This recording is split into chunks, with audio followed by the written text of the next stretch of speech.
Today on Let's Fish TV, join me, Andrew Upshaw, and my guest, Rick Harris from Lake Ontario. Yes, you heard that right. We're on a special mission today to try to catch a 6-pound smallmouth. Let me tell you guys, I fished here a couple times, and this place has some of the biggest ones you're ever gonna see. Today's episode is not one you're gonna wanna miss. Let's Fish TV is on the air right now. Oh my gosh. Check that out. It's time for the only program that brings you real-time fishing reports from the Southwest region every week. Cobia, big one, and a monster. Look at that. That's a Tawakoni giant. This is Let's Fish. Welcome to Let's Fish TV. I'm your host, Andrew Upshaw, and today we have a very special show for you. I'm at Lake Ontario with my good friend, Rick Harris, and we're targeting giant smallmouth. We're gonna be using a couple different baits, from tubes to drop shots. I have a feeling, guys, today is gonna be a good day. We'll also have this week's fishing report from your local region from our insider reporters. In the meantime, I'm gonna get this Bass Cat Mercury launch, get everything set up. We'll toss it back to the studio for your weekend planner. Hi there, everybody. The Salooner tables are predicting fair game fish activity on both days this weekend.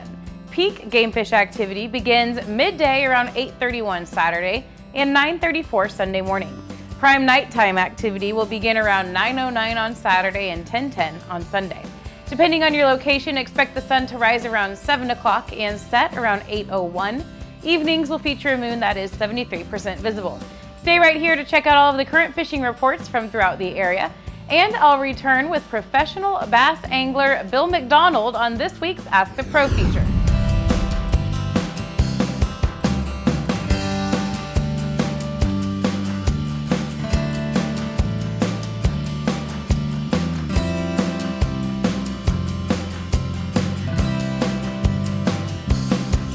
There we go. All right, Cool. that's a good one. Yeah. That's the way to start the day right Yeah, there. no joke. Hopefully we get him in if he doesn't fly up in there 10 feet. There he is. Nice. Try to land him up here, I guess. Oh, I got one. Nice, doubled up. Mine is not as big as yours. Oh no, he was so close. That Kella. Oh my goodness. Guys, I'm gonna tell you right now, if you've never been smallmouth fishing, you need to come It's good. smallmouth fishing. Oh, let me get out of your way, Andrew. Oh, you're fine, buddy. No, get up there and unhook your fish. Oh, so guys, today we are at Lake Ontario fishing a very, very famous place called the Ducks, the Main Duck, right? It's a little bit calmer day. We're out here with my buddy Rick Harris. Rick, so you're a guide here at Ontario. You kind of guide everywhere. I mean, you Yeah. guide at OHIV. Yeah, Texas, and then, you know, it gets hot in Texas, so I come up here in the summer and spend my whole summer chasing these big brown ones, man. It's That's awesome. You know, so unlike some of our other episodes, you see us in the South most of the time. You see us in Texas and Florida and everywhere else in between. This is a specialty episode. This is one for everybody kind of experience something that maybe they've never experienced before. We're gonna be using a lot of different techniques, a lot of different tactics to catch these fish, primarily spinning rods and reels and finesse baits, and hopefully try to catch one of those elusive like 6-7 pounders. Hopefully, I don't know if it'll happen today, but you know, it happens often. We definitely got the best chance out here. I mean, they live out here, man. Like a 6-pounder is not uncommon here. Yeah. So we got a good chance. The last time I was here, a quick story. The last time I was here, the very first time I was ever here, first fish I caught was a 612, and That's I mean, insane. it is an insane fish, and it's a really fun place. But we're gonna break it down for you today. We're gonna show you what's great about Ontario, what's great about this area, and hopefully, if you get up here, you can come check out my buddy Rick and get you a trip of a lifetime. But Definitely. we're gonna get back to it. We're gonna see if we can catch a few more, maybe some big ones. I really expect us to catch a few big ones. those were good starter fish. Good starter fish. Hi everybody, and welcome to this week's Lone Star Lakes, brought to you once again by the Psionics Nightwave, an amazing full-color night vision camera that is viewable on your devices via the app and will show you what you're missing at night.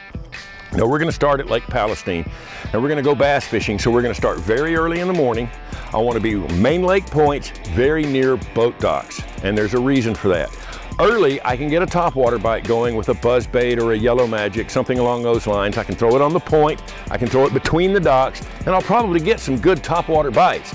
But as soon as the sun gets very high in the sky, those fish are going to retreat to the shade of those docks. And I want main lake points because I want deep water docks. I want some water under those where those fish can go and stay in that cooler area.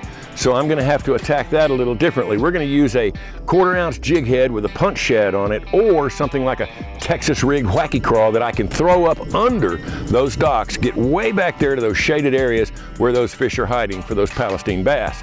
Now over at Cedar Creek, sand bass are on fire. You're going to watch for schooling fish early in the morning, where again you may get a topwater bite with a head and tiny torpedo in a clear or a chrome color. Or you may have a slab ready for those fish that you find on your electronics, because graphing structure will be very important. Find those humps, find those ridges, find those old pond dams, old bridge structures, anything you can find that comes up off the bottom at Cedar Creek will probably hold a school of bait fish and therefore a school of sand bass. Once you see that, you can throw your slabs at them, or of course you can also use something like a road runner or some other type of little horsehead jig to get down where those sand bass are.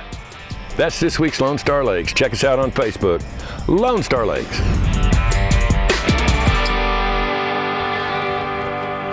You got it that time, I think. Yep. Be big. Yeah, that's a pretty good one there. Good.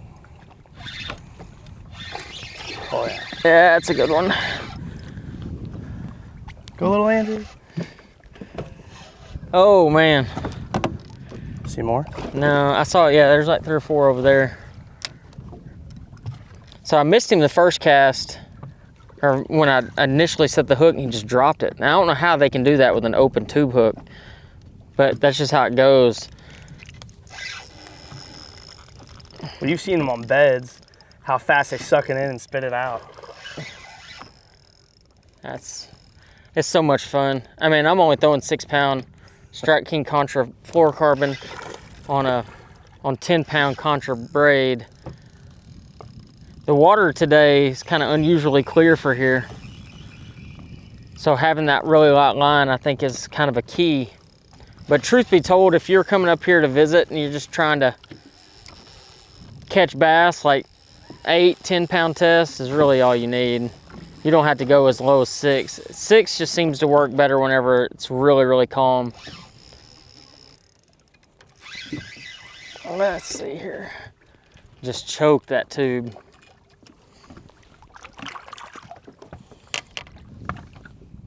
There we go. That's a good one there. It's just so thick, it blows my Oh mind. man, like for real. Every time I see them, it blows my mind how thick they are. God, what a good fish. Let's get this fish back and we'll talk a little bit more about Ontario and what we're doing here at the Duck Islands. One of the big keys out here that you're gonna run into is having a good electronics and being able to find these fish. You know, not only are we using active target tube, but we're actually using the C-map, and it's actually showing us these rock veins that are running off this main Duck Island, and that is where the fish are set up. And this is, we're in the middle of summer, at least the middle of summer in the south. This time of year, they're just getting off beds, right? Yeah, I mean, I'm sure there's still some on beds, but for the majority of the fish, they pushed out. They're, cruising down these rock veins, going out on boulders, just hunting for gobies and minnows and crawfish, and just gorging themselves. And one of my favorite ways to catch them is on a drop shot. That is probably the staple bait out here. I think 90% of tournaments out here are one on that bait right here. I'm throwing it with a Strike King half shell. Usually I like to keep it a green pumpkin, purple color, just like the gobies here. And we're a little shallow right now. Here, 10 foot's kind of shallow here, which is crazy. And I'm just using a 1/4 ounce drop shot weight. Yeah, and see, like for me, I was using the Strike King coffee tube, the 2.75 inch. One thing you're gonna notice if you ever come up here is the bait profiles are a lot smaller. We're gonna break that down more as the day goes on. But I like throwing the tube. I think, especially if you have 2 people in the boat, it's a good thing to mix it in and kind of try a couple of different baits when you're out here, because one is gonna always outperform the other. So far, mine has outperformed yours. Yeah, the tube's been the deal. The tube's been the deal so far, so that could be subject to change at any given point. As the day progresses, we're gonna probably move a little bit deeper and hopefully find one of those really big ones. But a 4.5 pounder, I mean, it was already worth it right there. Yeah, you're bringing that into the scale. No doubt, no doubt. So we're gonna get back to it and we'll see y'all here in just a second. Let's Fish TV is proudly backed by Academy Sports and Outdoors. Have fun out there. Visit Mississippi. Wanderers welcome. Powerful. Total Boat Control. Balls Out. Made in the USA. Heavy duty mounts for your fish finders. Rely on. Challenge your limits. So another deal if you're coming up here and catching these things, just take your time. I know you want to get excited and reel as hard as you can.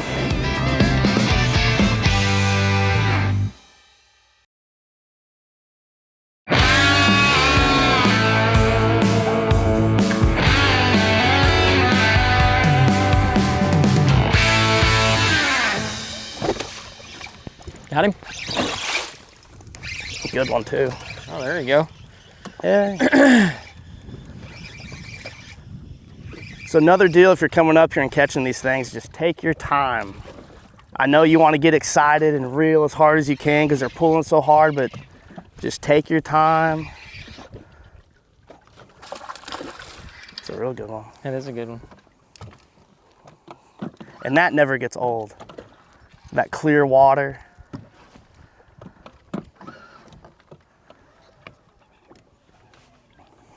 That's awesome. Yeah. Sometimes your hand and wrist gets a little sore after a while, No, it 100% but does. it's worth it. Come here, dude.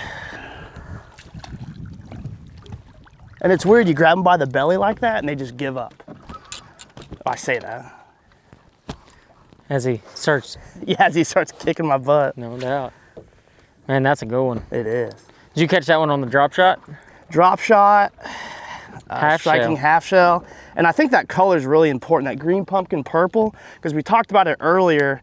Their main forage out here is gobies. And that just looks like a little goby down there. Beautiful fish. And let's walk through your bait a little bit. You know, you talked about these fish are eating gobies mainly. And, you know, I've been on the Great Lakes, St. Lawrence River, Erie, all of these, and they kind of vary sometimes. Sometimes they're eating perch, yellow perch. Yeah, sometimes definitely. they're eating alewife. Sometimes they're eating gobies. But Ontario they got a bunch of gobies in them years ago.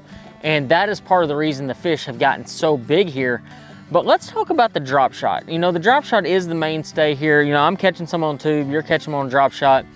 But when it comes to line size and how you rig your baits, I think it's really important. I think that'd be something people would want to know about. Like today, I'm throwing 6-pound test on mine.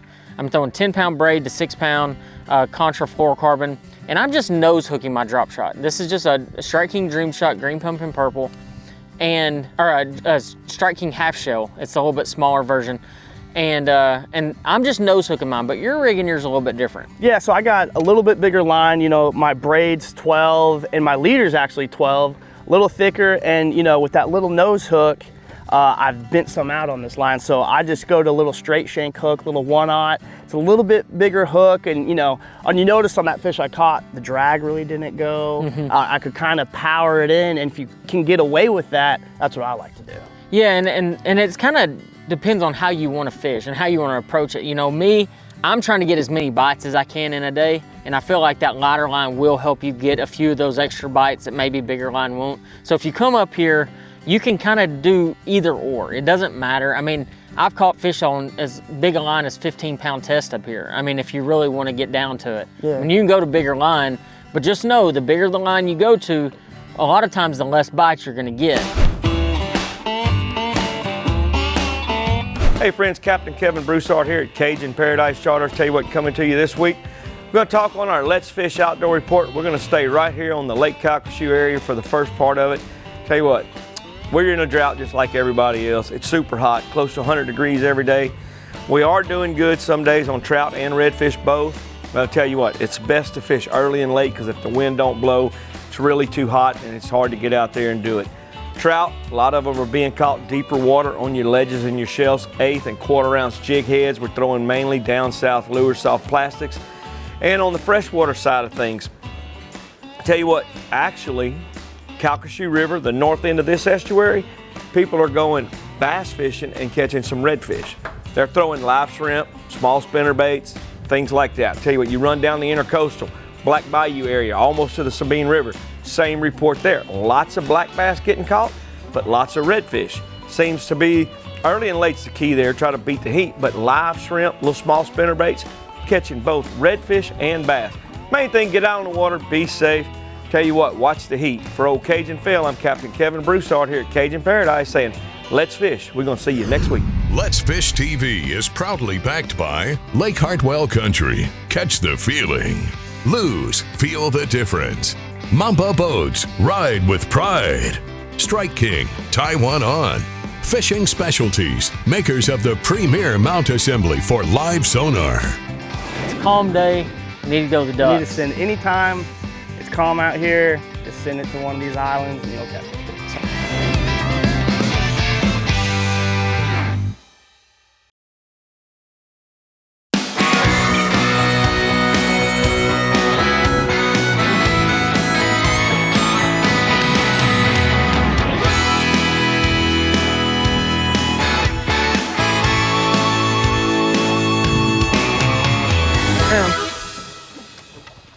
Oh, Might be the right one too. maybe you're the right one.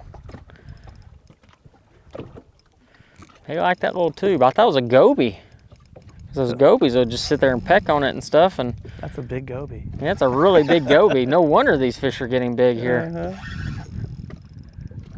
Yeah, that's not a little one.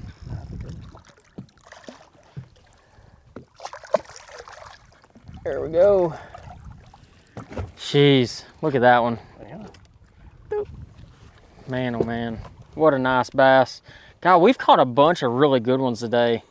You told me when we came out here, you're like, man, it's a calm day. We need to go to the ducks. You need to send anytime it's calm out here, just send it to one of these islands and you'll catch them. So let's get this fish back. We don't want it to die or anything. They fight so hard. You just want to get them back in the water as soon as possible. That one was just hugged on the bottom, dragging that little coffee tube, that 2.75 inch coffee tube around on that 1/4 ounce jig head.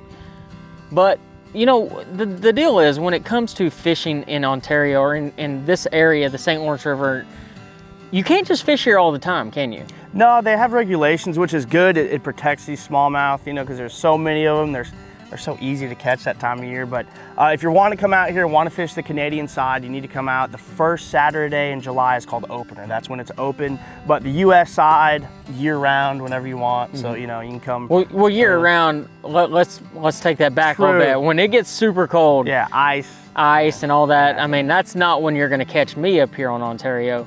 The times that I've fished up here has been starting in about July all the way to.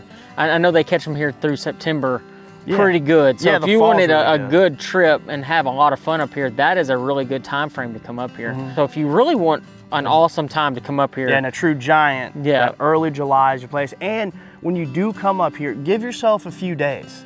that is one the really good weather out point. here Yeah. is ridiculous. You know, you're on this big body of water. If it's blowing 10, it's rough. Yeah. So give yourself a few days, plan a good trip. You know, I say 3 to 5 days. What's up, guys? Captain Taylor Braille here with Wave Dancer Charters for this week's fishing report. Right now, we are out here snapper fishing on our company fun trip, and we got our last big snapper on. We're gonna go out and go catch some AJs, but while Colton's fighting that fish, and I'll get to show y'all that fish coming in, the snapper body's been really hot. The wind has finally calmed down after last week. Got a few storms, possibility coming in the Gulf, but hopefully they don't come this way. Amberjack bite has been hot. Sometimes you get a little finicky if you bust a few off. But inshore, the speckled trout has been good. There's been a few redfish being caught as well. Lots of sharks. That's about it. Hang on, here he comes. Is it pulling good? Yes, sir. Good. There it is. Nice one. All right, guys. Well, remember, if y'all want to come fishing down in Galveston, Texas, give us a holler at Wave Dancer Charters. Tight lines. Got him? Yep. Oh, there we go. Heck yeah. That's a nice one. Mm-hmm. Good job, Rick. Yeah. You know how to catch a bass. I can't believe try. it. Sometimes it's not pretty.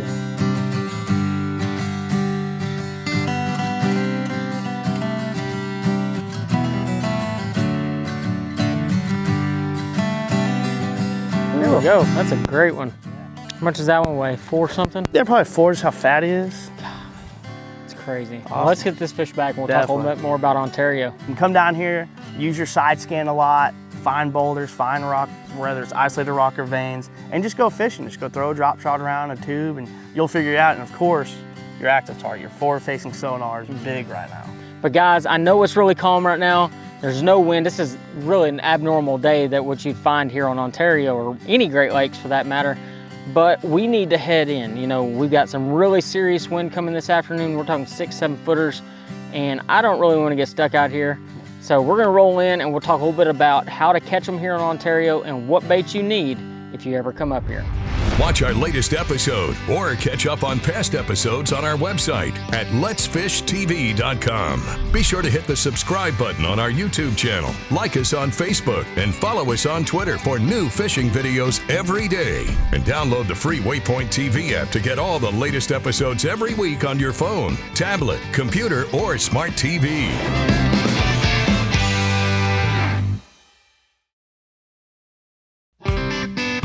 Let's Fish TV is proudly backed by Mercury, Go Boldly, Lowrance, the ultimate fishing system, Gulf Shores and Orange Beach, Alabama. Plan or book your fishing charter at orangebeach.com. Motor Guides Tour Pro with GPS anchor, powered by Passion. Glacier Outdoor, outdoors since 1982. So glad to have you back with us. It is time now for the Ask the Pro question. This week, Hudson would like to know, how has fishing impacted your life and changed you in the last year? For an answer, we asked pro bass angler Bill McDonald. You know, everybody wants to know how fishing has impacted your life and how have you changed in the last year. For me, it's kind of simplifying things more, maybe not carrying quite as much stuff as I used to, just keeping it a little bit simpler and learning a whole lot more about forward-facing sonar, not so much on looking at fish, but using that forward-facing sonar to actually find a structure, and then from there break down if we see the fish and try to catch them off of that. But main thing of it is keep it real simple, and if you want to learn how to use something, take everything else out of your boat but that bait and then go learn how to use it. Those little things right there will make you a better fisherman. Thank you so much, Bill. If you have a question for one of the pros, visit our website, letsfishtv.com, click on that Ask the Pro link and send it in. Here's today's Right Stuff, presented by Academy Sports and Outdoors. Today on Lake Ontario, we used a couple different ways to catch our fish. You know, Rick was using that drop shot that he was talking about, using that KVD half shell. Green pumpkin purple seemed to be the color of choice, but for me, it was pretty simple. I was using the Strike King coffee tube, the 2.75 inch version with an 1/8 ounce and a 1/4 ounce inserted lead head. You know, let me tell you guys, it's an open hook, 6-pound contra fluorocarbon to a 10-pound contra braid, 7-foot Lew's Signature Series medium action spinning rod with that brand new Lew's custom light. It was one of the best spinning reels out there. But one thing that I was having to do is when I would make my cast with that spinning rod, I'd cast it out there, I was targeting fish I saw an active target too. And most of the time, I just let my bait sit. I didn't give it action, I didn't shake it or anything like that. I just let it sit past the fish or where I felt the fish were, and that is how I was able to target those fish. Guys, sometimes the less you do, the more bites you get. But guys, I hope y'all learned how to find and catch them here on Lake Ontario. I know me and Rick had an absolute blast. And until next time, I'll see you on the water.